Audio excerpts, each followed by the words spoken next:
141번 메르스 확진 환자가 제주도에 갔었죠. 그래서 신라호텔에 머물렀었습니다. 이 사실이 알려지자마자 제주도 신라호텔 바로 영업 중단을 선언을 했어. 그래서 또 화제가 되기도 했는데 오늘 이부진 호텔신라 사장과 원희룡 제주지사가 오늘 오후에 전격적으로 만났습니다. 어떤 얘기를 나눴는지 먼저 영상으로 확인해 보시겠습니다. 이부진 대표님께서 그 영업정지라는 어떻게 보면 우리가 기업으로서는 가장 극단적인 결단이라고 할 수 있는 조치를 아주 과감하게 결단을 해주셔서 그런 점에서 도지사님 지도 아래 관계당국 여러분들이 다 잘 해주셔서 조금씩 진전을 맡고 있는 것 같아서 정말 다행으로 생각하고 저희 당연히 저희가 해야 할 일을 했었던 거고 모자란 점은 아닌데요. 앞으로도 잘 협조해서 어긋남이 없도록 열심히 하겠습니다. 우리 제주도민들 또 신라호텔이 같이 손잡고 많이 펼쳤으면 좋겠습니다. 저희가 이 어려움을 좀 극복하면서 경험했던 것들도 눈치했던 것들 이제 지금 여러 가지 백서를 만들고 있거든요. 저희만 공유할 것이 아니라 주변 관광 식사업소랑 공유를 해서 서로 같이 예방 관리를 할 수 있도록 저희가 최선을 다해서 노력할 예정입니다. 많이 지도해 주시고 가르쳐 주십시오. 전상철 차장? 네. 이부진 사장의 목소리는 저는 처음 들어본 것 같아요. 사진은 그동안 많이 봤는데. 종종 행사장에 가서도 이제 말을 하는 경우는 많지 않았었는데 오늘 저렇게 공개가 됐습니다. 두 사람 만남이 어떻게 성사가 됐는지 궁금하네요. 지금 일단 이부진 사장이 18일부터 제주에 내려와 있는 상태가 안 올라가고요. 계속 제주에 머물고 있는데 이부진 사장을 어제 제주도 권영수 부지사가 찾아가서 원희룡 지사도 한번 들릴 것 같다. 이랬더니 그렇다면 우리가 도청으로 찾아뵙겠다. 이렇게 해서 전격적으로 만남이 이루어졌고요. 오늘 원 지사는 이제 만나면서 즉각적인 호텔 폐쇄 아주 어려운 결정이었는데 아주 잘해줬다. 감사의 뜻을 전했고 이부진 사장은 호텔 임직원들 자녀가 학교에 못 가게 된 것에 대해 안타깝다. 이렇게 전했습니다. 그랬군요. 두 분이 어쨌든 계속 제주에 내려가 있었던 건 18일부터. 알려지지 않았는데 그동안 계속 제주에 가서 현장에서 대응을 했다.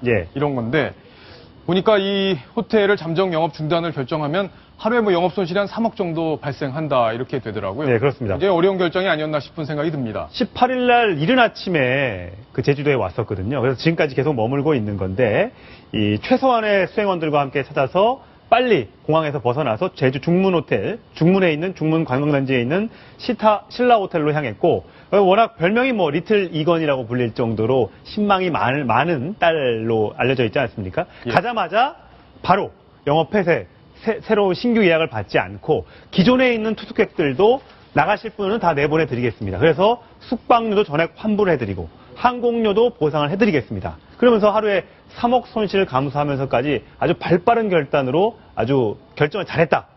그래서 제주도에 확산이 되지 않는데 이득을 담당했다. 이런 평가를 받고 있습니다. 이부진 사장의 경우에는요. 전원책 변호사님은 어떻게 보셨습니까? 이 재벌의 그 어떤 사회적 역할 그리고 그 사회적 역할을 통해서 재벌이 이미지를 높이는 것. 작년과 올해 제가 딱 그 두 건을 봤습니다. 작년에 SK의 그 따님이 그 남자도 군에 잘 안 가지 하는데 최민정 해군에 지원해서 해군 장교로 임관을 했지 않습니까? 맞습니다. 그게 아마 우리 대기업 집단들의 이미지를 높이는 데 큰 역할을 했을 거예요.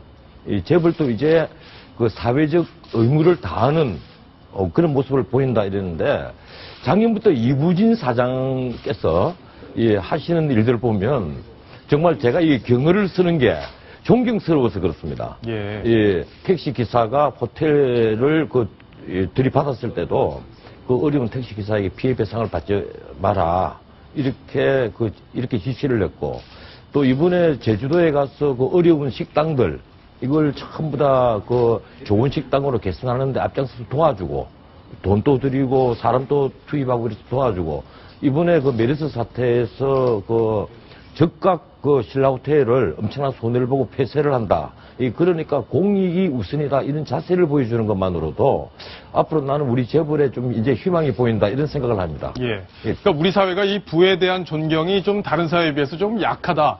이런 평가를 받고 있는데 이런 노력들이 조금 그런 부분들을 개선하는 데 도움이 될 것 같다. 이런 엄청난 도움이 설명이신 것 되겠죠. 같네요. 이 미국이나 영국만 하더라도 과거에 특히 미국 같은 나라는 카네기나 록펠러도 초기에는 엄청난 사회적 비난에 늘 직면하고 있었거든요. 그런데 카네기도 재단을 만들고 록펠러도 재단을 만들고 수많은 사람들을 돕고 장학금을 기여하고 사회적 노력을 이 공익을 우선하는 자세를 몇십 년을 보이고 하니까 거기에 대한 이미지가 굉장히 올라간 겁니다. 예. 지금 이제 미국은 부자를 존경하는 사회가 되어 있잖아요. 우리도 이와 같은 노력을 계속하면 언젠가는 부자가 존경받는 사회, 그런 사회가 될 것 같아서 이게 바로 자본주의의 미덕이에요. 네. 우리가 자본주의가 살아남는 어떤 의미에서는 유일한 길입니다. 네. 예, 맞는 말씀인데요. 그 재벌들이 그동안 그 국민들에게 지탄을 받았던 이유는 간단했죠. 나 개인의 이익, 우리 집안의 이익만 추구해왔고 사회적인 아픔이나 이런 어떤 공익적인 가치에 대해서는 상대적으로 소홀했던 것 아니냐. 그래서 어떤 범죄에도 많이 연루가 되고 하다 보니까 큰 비판만 이렇게 받아왔었는데 어떤 공익적인 가치, 국가가 어렵고 국민들이 어떤 그 고통 속에 빠져 있을 때 분담하겠다. 내가 먼저 나서서 내 손실을 감수하면서라도 사회적인, 국가적인 공익 가치를 지켜나가겠다. 이런 명제에 충실할 때 국민적인 신뢰를 받을 수 있다. 이런 것들은 다른 재벌가에서도 좀 유념해서 예. 실천을 했으면 하는 바람이 있습니다. 네, 알겠습니다. 오늘 원희룡 제주지사와 이부진 호텔신라 사장이 제주도청에서 전격적으로 만나서 이 호텔 폐쇄, 잠정 영업 중단에 대해서 감사의 뜻을 밝혔다는 뉴스 저희가 여기까지 정리를 해드리겠습니다.